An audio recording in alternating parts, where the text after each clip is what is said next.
தனித்தனியா ரூம் உண்டு. அந்தந்த ரூம்ல அந்தந்த கிளார்க்கு அவவாடிய ஒர்க் பண்ணிட்டு இருக்கா. கண்ணு, காது, மூக்கு, வாய் இதெல்லாம் தனித்தனி ஆபீஸ் ரூம். அதுல அந்தந்த கிளார்க்கு இருக்கா. அந்தந்த கிளார்க்கு ஒர்க் பண்ணிட்டு இருக்கா. ரூபம் அப்படிங்கிறது ஒண்ணு இருக்கு. அத கண்ணோட டச் பண்ணாதான் அவ வரது போறது தெரியும். அதை டச் பண்றதுக்கு ஒருத்தர் உள்ள இருக்கிறார். அவர் அதை கவனிச்சுட்டு இருக்கார். இப்ப பேசினாலும் பிரவசனத்தை காதால கேட்கணும்.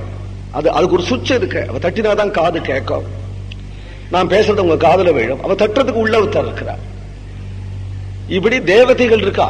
திக்வாதார்க்க பிரச்சேதோஸ்வி வன்ஹி இந்திர உபேந்திர தேவதைகள் இருக்கான்னு சொல்றது. அபிமானிகளான தேவதைகள் இருக்கா. அவெல்லாம் ஒர்க் பண்ணிட்டு இருக்கா. இது ஒரு ஆபீஸ். இதுக்கு முதலாளி யாருனால் ஜீவன். அவன் தான் இதுல பூர்வ கர்மங்களை கொட்டியிருக்கான். இதனுடைய லாப நஷ்டம் அவனுக்கு தான். சுகம் வரப்போறதா துக்கம் வரப்போறதான்னு கவலைப்பட்டு இருக்கான். இது போண்டி ஆயிட போறதா, இது லாபத்தை அடைய போறதான்னு கவலைப்பட்டு இருக்கான். இதுக்கு யாரும் மேனேஜ்மெண்ட் ஈஸ்வர சர்வபூதானாம் ஹிருதேசேர் ஜனதிஷ்டன். மேனேஜர் ஈஸ்வரர். அவருக்கு இதுல லாபமும் இல்லை நஷ்டமும் இல்லை. அதனால அவர் முதலாளி இல்லை. முதலாளி ஜீவன் தான். நன்னா நடந்ததுன்னா சாட்சியா இருப்பார். நஷ்டமாச்சுனா கையை தட்டு பேசாம போயிடும் ஈஸ்வரன். இவ்வளவு பேரு இதுக்கு பிரவர்த்தனை பண்ணிட்டு இருக்கான்னு சொல்றோம். இது எல்லாத்திலையும் இவ்வளவு கிளார்க்குகளை காட்டிலும் முக்கியமான உத்தியோகஸ்தர். இவ்வளவு ஒர்க் நடந்துட்டு இருக்கு இல்லையோ, எல்லாரும் கொஞ்சம் லீவு போட்டுட்டு போவா. எல்லாரும் ரெஸ்ட் எடுத்துப்பா. ஒருத்தர் மட்டும் ரெஸ்ட் எடுத்துக்கிறதே இல்லை. அந்த ஒரு தேவன் இதுல இருக்கான். யார் ரெஸ்ட் எடுத்துக்கிறதுலேனால் எல்லாரும் ரெஸ்ட் எடுத்துக்கிற டைம் தூக்கம். கண்ணு ரெஸ்ட் எடுத்து, காது ரெஸ்ட் எடுத்து, வாய் மூக்கு எல்லாம் ரெஸ்ட் எடுத்து, எல்லாம் கம்முன்னு இருக்கு இல்லையா. ஒருத்தர் மட்டும் ரெஸ்ட் எடுத்துக்கல. ரெஸ்ட் எடுத்துட்டா இந்த ஆபீஸ் கவுந்துரும். அவர் என்ன கர் கர் கர் கர் பிராணம். இந்த பிராணம் மட்டும் ரெஸ்ட் எடுத்துக்கல. பத்தியலா இவ்வளவு பேர் ரெஸ்ட் எடுத்துக்கால். கை கால் உள்ளுபட, கண்ணு காது உள்ளுபட ரெஸ்ட் ஏன் ரெஸ்ட் எடுத்துக்கலன்னா அதனாலதான் முக்கிய பிராணம். அதனாலதான் முக்கிய பிராணம் பேர். பாக்கிலாம் முக்கியம் இல்லை. திடீர்னு போவா, திடீர்னு வருவா. சேர்ந்தாப்புல 2-3 மாசம் ஒர்க் பண்ண மாட்டா. அப்புறம் ஏதாவது மருந்து இருந்து போட்டு எத்தியாவது பார்த்தா மறுபடியும் ஒர்க் பண்ண ஆரம்பிப்பா.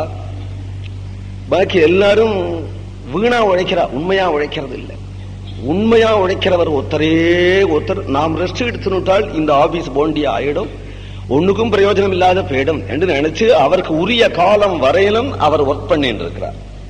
அவரோட மட்டிலும் சாட்சியாக ஒருத்தர் இருக்கிறார் ஈஸ்வரன். ஆகினாலே ஈஸ்வரன் முக்கிய பிராணன் என்கின்ற இந்த 2 தத்துவத்துக்கும் பிராதான்யத்தை சாந்தோக்கியம், பிருகதாரண்யகம் முதலிய உபனிஷத்துகள் அழகா எடுத்து காட்டும். இப்ப நான் சொன்னது அந்த உபனிஷத்தினுடைய சுவாரஸ்யத்தை தான் சொன்னேன். அப்ப முக்கிய பிராணனுக்கு எவ்வளவு பெருமை கொடுக்கு. இதிகாச புராணம்னு வரும் பொழுது அந்த முக்கிய பிராணனே ஸ்ரீராமாயணத்திலே ஹனுமானாக வரார். அந்த முக்கிய பிராணனே மகாபாரதத்திலே பீமசேனனாக வரார். மற்ற எல்லாரையும் காட்டிலும் இவருக்கு முக்கியத்துவம். எல்லாரையும் காட்டிலும் முக்கியத்துவம் என்னன்னா தஸ்மின் ஜீவதி வீரேது ஹதமப்யஹதம் பலம் ஹனுமத்யுஜித பிராணே ஜீவந்தோபி வயம் ஹதாஹா என்று ஜாம்பவான் சொல்றார். எல்லாரும் செத்து கிடக்கா, எல்லாரும் மூர்ச்சையாகி கிடக்கா. யார் இவாளை எப்படி பிழைக்க வைக்கிறது? ராமலட்சுமணால் உள்பட மூர்ச்சையாகி கிடக்கா. இவாளை எப்படி பிழைக்க வைக்கிறதுன்னு தவிக்கிற சந்தர்ப்பத்திலே விபீஷணர் ஜாம்பவான போய் பார்க்க, ஜாம்பவான் சொல்றார், அஞ்சனாதேவி பெத்த புள்ள சௌக்கியமா, ஆஞ்சநேயன் சௌக்கியமானார். ஜாம்பவான் ஆச்சரியப்பட்டு கேட்டார் விபீஷணர், நது ராஜனி சுக்ரீவே, நம்ம எல்லாருக்கும் ராஜாவான சுக்ரீவன் சௌக்கியமானு கேட்கல, ந ராகவே ராமன் சௌக்கியமானு கேட்கல, லட்சுமணன் சௌக்கியமானு கேட்கல, நீங்கள் ஹனுமான் சௌக்கியமானு கேட்க காரணம் என்ன? உடனே ஜாம்பவன் சொல்றார், தஸ்மின் ஜீவதி வீரே, அந்த ஹனுமான் ஜீவிச்சிருந்தான், ஆனால் நாம அத்தனை பேரும் செத்தாலும் சாகல, நாம அத்தனை பேரும் பொழைச்சென்றிருந்து ஹனுமான் போயிருந்தார், ஆனால் செத்து போயிட்டோம்னே தீர்மானம் பண்ண. ஏன் அவ்வளவு முக்கியத்துவம் ஹனுமானுக்கு கொடுக்கிறார்னா, இத்தனை பேரையும் சாகாம காப்பாத்துறது, ஓஷதி பர்வதத்தை கொண்டு வந்து படுத்து கீழே விழுந்து வாழறார், எழுந்து உட்கார்றாப்பல பண்ணி அவ்வளவு பேர்களுக்கும் பிராணனை கொடுத்ததுனாலே ஹனுமான் பிராண தத்துவமா இருக்கிறார். ராமலட்சுமணாளுக்கு உள்பட சுக்ரீவாதிகளுக்கு உள்பட ரணகளத்திலே சஞ்சீவி பர்வதத்தை கொண்டு பிராணனை கொடுத்து ரட்சிக்கிறார். நீ ஒரு மாசத்துக்குள்ள கண்டேன் சீதையின் வராது போனால் சிரச்சேதம் பண்ணி விடுவே அப்படின்னு அவ்வளவு நாளுக்கும் சுக்ரீவன் ஆஜ்ஞை இட்டிருக்க சீதையை கண்டேன்னு சொல்லிட்டு வந்த அவ்வளவு வானராளியும் சுக்ரீவ சிரச்சேதம் பண்ணாம காப்பாற்றுறார். சீதா பிராட்டி இந்த க்ஷணம் தூக்கு மாட்டின்ற பிராண தியாகம் பண்ணிவிடலாம்னு நினைக்கும் பொழுது ராம கதையை சொல்லிட்டு வந்து சீதா பிராட்டினுடைய பிராணனை காப்பாற்றுறார். பெருமாள் வரலையேன்னு அக்னி பிரவேசம் பண்ணிடுவேன்னு பீமன் அக்னி பிரவேசம் பண்ணிடுவேன்னு பரதனும் சத்ருக்னனும் அக்னி பிரவேசம் பண்ண போக ஓடி வந்து ராமர் வரார் என்று சொல்லி பரதனுடைய பிராணனை காப்பாற்றுறார், சத்ருக்னனுடைய பிராணனை காப்பாற்றுறார். அதுக்கு அனுசரணையாக எவ்வளவு பேர்கள் அங்க பிராண தியாகம் பண்ண தயாராயிருந்தாலோ அயோத்தியில அத்தனை பேருடைய பிராணனையும் காப்பாற்றுறார். இப்படி ராமாயணம் பூரா பார்த்தேளானால் அத்தனை பேருடைய பிராணனும் யார் கையில? ஹனுமானுடைய கையில. ஹனுமான் பிராண தத்துவமாக இருந்திருக்கிறார். பீமசேனுடைய பக்தியோ ஆச்சரியமான பக்தி. அதே ஹனுமான் தான் பீமசேனனாக வரார். பீமசேனன் பார்க்கிறதுக்கு முரடன், ஆனால் ஹிருதயத்துல ஞானி. எல்லாவிடத்திலையும் பிரம்மஸ்வரூபத்தை பார்க்கக்கூடிய ஞானி ஹனுமான். அதனால சசூர்யாய மகேந்திராய பவனாய ஆத்மயோனியே பூதேபியச்ச அஞ்சலிங்கிருத்வா சகார கமனே மதியம் என்று சுந்தரகாண்டம். காரணம் என்னன்னா சியாராமமய சபு ஜகஜானி கரவும் பிரணாம ஜோரி ஜுகபாணி எல்லாம் சீதாராமமயம் அப்படின்னு ஹனுமான் பார்க்கிறாராம். எதை பார்த்தாலும் எல்லாம் சீதாராமமயங்கிறாள். ஆகாசத்துக்கு, பூமிக்கு, கிழக்குக்கு, மேற்கு, மரம், செடி, கொடி, கடல் எல்லாத்துக்கும் அஞ்சலி பண்ணிவிட்டு புறப்பட்டாருன்னு சொன்னா, அப்போ சர்வத்திர பிரம்மஸ்வரூபத்தை பார்க்கிற ஞானம் எப்படி இருக்கு ஹனுமானுக்கு? ஆனா ஒழிச்சு கட்டுவேன் இந்த ராட்சசனை அப்படின்னு முரடனா இருக்கிறார். நரசிம்ம பகவான் ஆட்டம் பார்க்கறதுக்கு உக்ரம், ஹிருதயம் நவநீதம். நரசிம்மன் பார்க்கறதுக்கு உக்ரம், ஹிருதயம் நவநீதம்.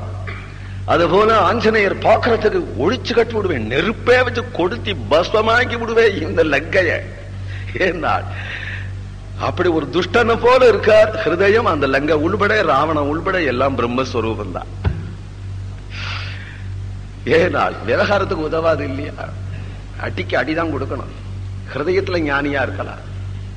டியூட்டி, உன்னுடைய கடமை எதுவோ அதை செய். மான்கள் அப்படி புரிஞ்சுக்கணும். அதுபோலதான் பீமன் ஒழிச்சு கட்டணும், துஷாசனனை பிளந்து எறியணும், துரியோதனுடைய தொடைய முறிக்கணும் அப்படின்னு இருக்கக்கூடியவர் சௌகந்திக புஷ்பத்தை பறிக்கிறதுக்காக போறார அலகாபுரிக்கு. வழியில ஒரு குரங்கு படுத்துன்னு இருக்கு. அதை தாண்டி போகாம பெரியவரே நகந்துங்கோன்னு சொல்றார். வயசாயிடுத்துப்பா, முடியல, படுத்துருக்கேன், நீ இதை தாண்டி போயிடேன் அப்படிங்கிறார். பீமசேன சொல்றார், நான் எல்லாத்தையும் பிரம்மஸ்வரூபமாக பார்க்கிறேன். அப்படி பார்க்கலேன்னு சொன்னா உம்மை அலட்சியமா தாண்டி என்னை இழுத்து போட்டுட்டே போயிடுவேன். உம்மை நான் பிரம்மஸ்வரூபமாவே பார்க்கிறேன் அப்படின்னு சொல்றார். அப்போ பீமனுடைய ஹிருதயம் எப்படி இருக்கு? நான் நகர்ந்துக்க முடியல, நீ வேணா பிரதட்சணம் பண்ணி போன். இவர் போறார் போறார் போறார் போறார். அந்த குரங்குனுடைய தலை எங்க இருக்குன்னு தெரியல. மலை என்ன பண்ணும், கிட்டக்க இருக்கிறாப்புல இருக்கும், சுத்த போனா போயிட்டே இருக்கும். சரி, வால் பக்கமா போயிட்டு போன இப்படி திரும்பினார். போறார் போறார் போறார், வாலுக்கு எங்க முடிவு இருக்குன்னு